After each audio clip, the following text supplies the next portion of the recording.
kerja modern, manajemen kinerja bukan sekedar evaluasi tahunan. Ia adalah proses berkelanjutan, bagian dari praktik manajemen yang baik. Setiap hari, setiap keputusan, dan setiap rapat adalah peluang untuk mengarahkan, memantau, dan memperbaiki kinerja. Manajemen kinerja yang efektif bukan beban tambahan, tetapi cara alami untuk memimpin dan berkembang. Filosofi dasarnya sederhana. Yang pertama yaitu pencapaian peningkatan kinerja yang berkelanjutan. Yang kedua, pengembangan keterampilan dan kemampuan individu. Dan yang ketiga yaitu menciptakan organisasi pembelajar yang terus belajar dari pengalaman. Setiap manajer dan karyawan harus siap untuk tumbuh dari keberhasilan, tantangan, bahkan kesalahan.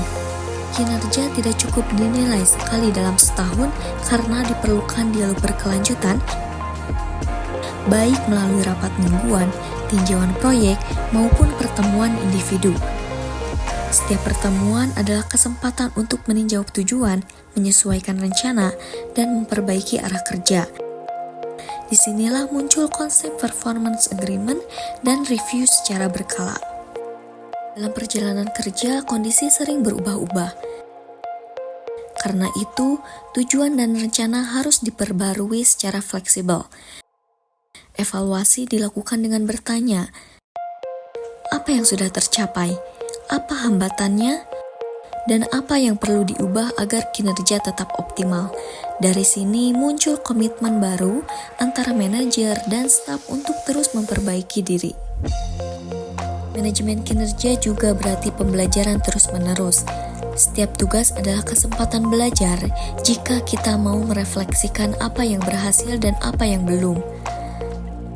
Seorang pemimpin yang baik tidak hanya memberi instruksi, tetapi juga mengajak timnya untuk menarik pelajaran dari pengalaman. Dengan begitu, setiap proyek bukan hanya menghasilkan hasil, tetapi juga pengetahuan baru untuk masa depan. Dalam setiap perjalanan kerja selalu ada pelajaran yang menunggu untuk ditemukan. Setiap keberhasilan memberi kita petunjuk, setiap tantangan mengajarkan kita ketangguhan, dan setiap kesalahan menawarkan kesempatan untuk menjadi lebih baik. Pembelajaran berkelanjutan bukan hanya soal memperbaiki cara bekerja, tetapi juga membentuk pola pikir bahwa tidak ada hari tanpa pertumbuhan. Manajer yang bijak bukan sekedar memberi instruksi, tetapi membuka ruang bagi tim untuk berefleksi, memahami, dan menemukan cara baru yang lebih efektif. Ketika setiap orang menyadari bahwa pengalaman adalah guru besar, maka organisasi akan berubah menjadi tempat yang hidup, dinamis, dan penuh kemungkinan. Karena pada akhirnya, kinerja terbaik lahir dari kemauan untuk belajar tanpa henti. Dan pada akhirnya, manajemen kinerja bukan tentang menilai masa lalu semata. Ia adalah tentang bagaimana kita membaca perjalanan, memahami proses, dan membangun komitmen baru untuk bergerak lebih jauh.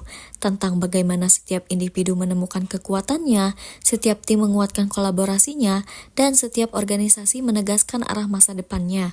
Manajemen kinerja adalah langkah bersama, langkah yang menghubungkan mimpi, kemampuan, dan tindakan, sebab masa depan tidak dibangun oleh satu orang, tetapi oleh upaya semua orang yang berjalan menuju tujuan yang sama. Inilah inti dari perjalanan kita, yaitu membangun masa depan yang lebih baik, lebih kuat, dan lebih bermakna secara bersama. Karena sesungguhnya, manajemen kinerja bukan tentang menilai masa lalu, tetapi tentang membangun masa depan yang lebih baik.